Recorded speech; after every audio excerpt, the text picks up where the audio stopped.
Bom dia, boa tarde, boa noite para você que está me assistindo aqui e bem-vindo ao História Santista, onde eu vou te contar histórias, mentira, onde a gente vai falar sobre o fim do primeiro turno para o Santos, o empate de ontem, talvez novas contratações e só promessas vazias, e a coletiva de imprensa de Lisca, né, nosso novo técnico, que eu gostei muito do bastidor da Santos TV, eu achei muito fofo, na verdade, eu não me iludo com isso, porque...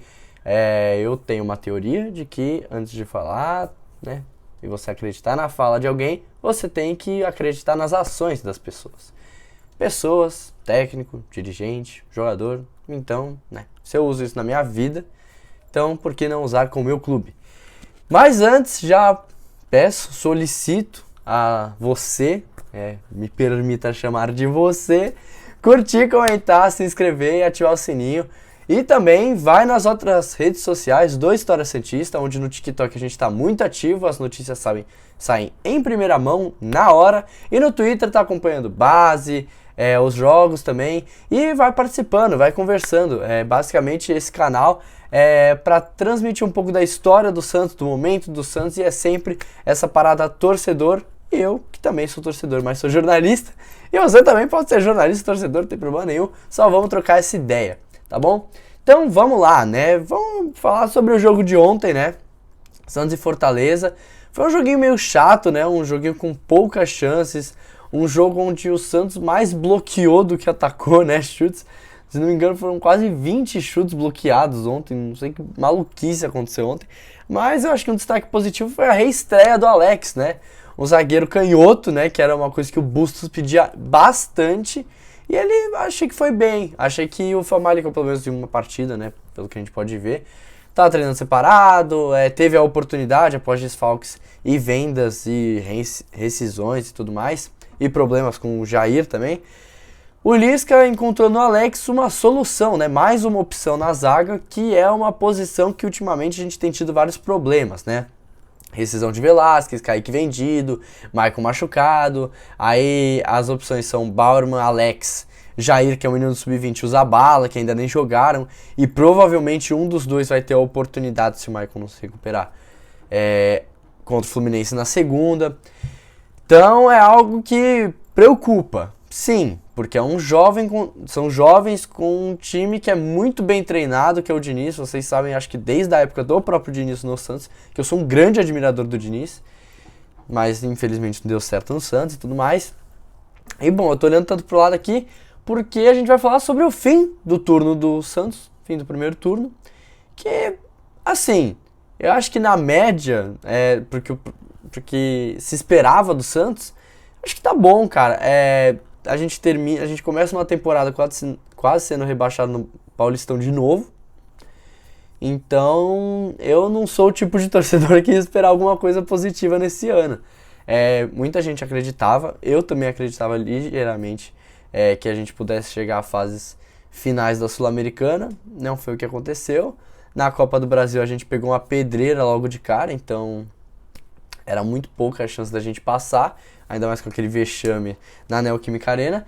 E o Santos termina o primeiro turno com, seus singelos 19 partidas e 26 pontos.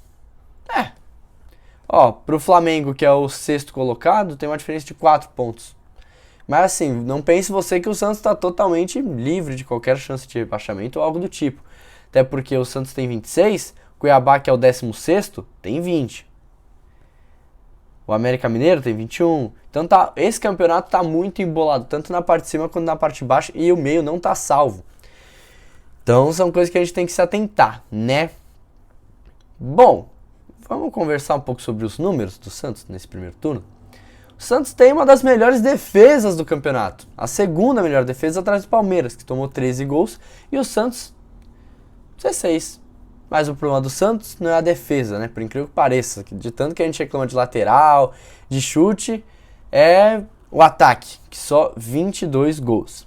E o jogador que tem mais notas, segundo o SofaScore, é o João Paulo. E o de linha é o Bauerman, por incrível que pareça. Né? Que o Bauerman é uma constante. Por mais que em algumas partidas a gente fale, o Bauerman foi mal e tal. Cara, querendo ou não, ele vai bem a maioria dos jogos, sabe? Então, por exemplo, O João Paulo tem uma média de 7,19, ele jogou praticamente todos os jogos. O Bauerman tem 7,15, aí o Alex, que chegou agora, não conto, mas tem 7,70. O Maicon, que jogou poucos jogos assim, tem 7,27, o John acho que jogou um jogo assim. Então, cara, são... Assim, é um time que se mostrou muito irregular ao longo da competição. E aí você pega os números, cara, são 8 derrotas, 8 empates, 5 derrotas e 6 vitórias. O São Paulo acho que foi o que quebrou o recorde de empates no Campeonato Brasileiro, acho que se não me engano no primeiro turno, em um turno só, e ficou com 11 empates. E o Santos conseguiu atingir a marca de 8, né, que era essa marca de mais número de empates, tal, maior número de empates. Enfim, minhas considerações, eu esperava muito menos do Santos, mas visto que não temos mais 2 competições, eu acho que é obrigação se manter no meio da tabela, né? Então, é o que eu posso falar pra vocês, gente. Não tem tanto que esperar da temporada do Santos, até porque não chega reforço. Chegou no começo da temporada muitas contratações que não foram consideradas reforços.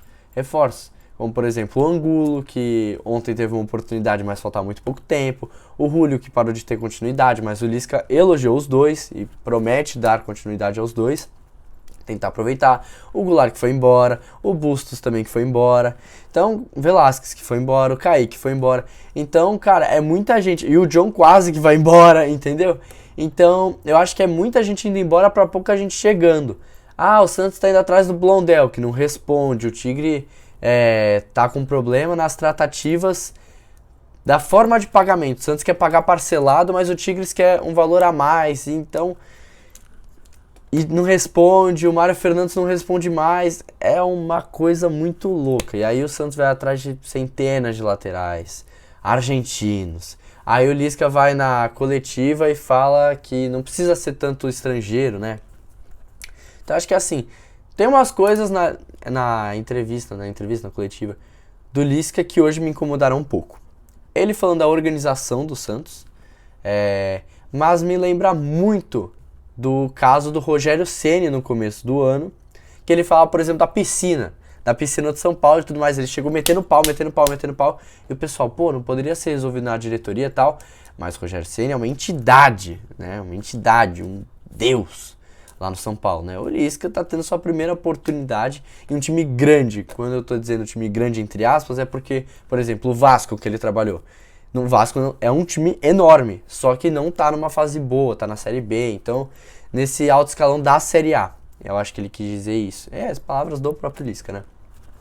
Outra coisa que eu não gostei também foi ele criticar os reforços, mas só falar, só estrangeiro na lista e tal. Eu acho que certas coisas têm que ser resolvidas com a diretoria, na diretoria. Gosto da forma que o Lisca se comunica na imprensa, que ele fala da forma de jogo, que ele gosta de futebol mesmo, dá pra ver que ele tem bastante conhecimento, mas me incomoda certas coisas que ele abre muito o jogo. Então acho que fica sempre nesse dilema, né? Se o técnico fala muito, ele acaba falando besteira, entre aspas. Quando ele fala pouco, é que ele fala o padrão. Então fica nesse dilema.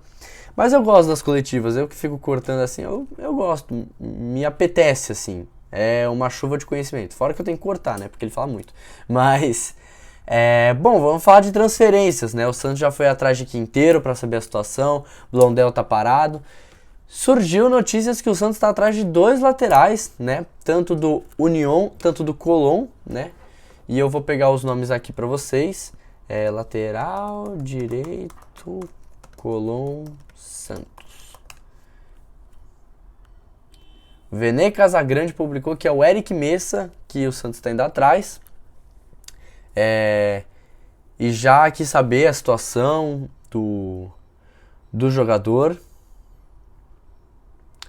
Mas, gente, é a mesma notícia para todos. Pode ser o Messa, pode ser o outro lá que eu esqueci o nome. O Blondel, cara, tá tudo indo no mesmo lugar. Não responde o Santos. Tratativas, tal. Brian Rodrigues lá, que tanta gente me pergunta. Eles não vêm porque o Santos não tem dinheiro.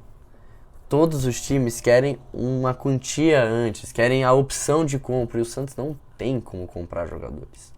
Pelo menos não no momento atual. Ah, parou de pagar o Ricardo Goulart, mas do mesmo jeito, gente. Além das dívidas que o Santos tem que pagar. Então, é isso que eu falei no começo do vídeo. Não tem muito o que esperar do Santos. Um nono lugar é perfeito. Foi assim que a gente terminou, se não me engano, esse primeiro turno em relação ao do ano passado, a gente terminou com mais 4 pontos. 4 pontos a mais. Então, para uma temporada que a gente quase foi rebaixado, tá agora em nono com 4 pontos a mais, já é um avanço. Eu espero muito que o Santos se classifique ou pegue um mata-mata de Liberta para ganhar algum dinheiro a mais, pensar na temporada que vem, porque eu acho muito difícil chegar mais de 3 peças. A gente tem até o fim de agosto para contratar algum jogador e eu acho muito difícil que o Santos consiga realmente contratar alguém, pagar alguém, se não for um jogador de um nível médio para baixo. Eu acho que quando o Lisca diz tem muito jogador bom na Série B, em clubes brasileiros, eu acho que pode fazer esse scout. Principalmente o Lisca, com todo respeito ao Lisca, aos trabalhos, aos times, ele sabe mais sobre jogadores de nível bom que podem ajudar, chegar para ajudar, mas de um aporte financeiro abaixo. O que eu quero dizer com isso? Série B, que estão embaixo nos seus clubes, mas que tem a confiança do Lisca, que tem o olhar do Lisca, mas cai nessas ideias de William Maranhão, Ricardo Goulart nem digo porque o Ricardo Goulart tem nome, mas Daniel Guedes, enfim, Uribe, entre outros jogadores. Quero saber a sua opinião, se você gostaria de algum nome específico que ainda não saiu na mídia, que viesse para o Santos. O que você acha do primeiro turno do Santos também? Quero saber a opinião de vocês sobre tudo, sobre a partida de ontem, que eu nem resolvi comentar muito porque eu acho que foi fraca taticamente. As mudanças basicamente foram a pressão que o Lisca queria diretamente, eu acho que não aconteceu. O Santos muitas vezes se defendeu num 4-2-3-1 por um 4-1-3,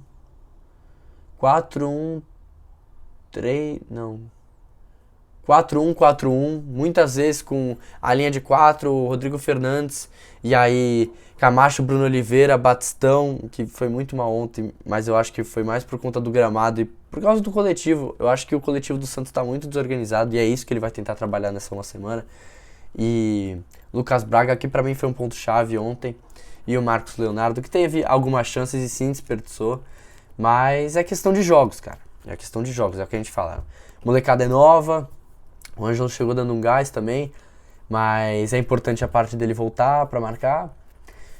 Eu acho que é isso, rapaziada. É mais esses comentários que eu queria fazer com vocês, mas eu quero mais ouvir vocês, né? Eu gosto de ouvir vocês, eu gosto de ler e eu leio todos os comentários. São poucos, até por isso é mais fácil de ler, mas eu gosto da interação de vocês, tá bom? Muito obrigado por assistir até aqui. Não se esqueça de seguir as nossas outras redes sociais em outras plataformas. E é isso, curta, comenta e compartilha. E até mais. Falou!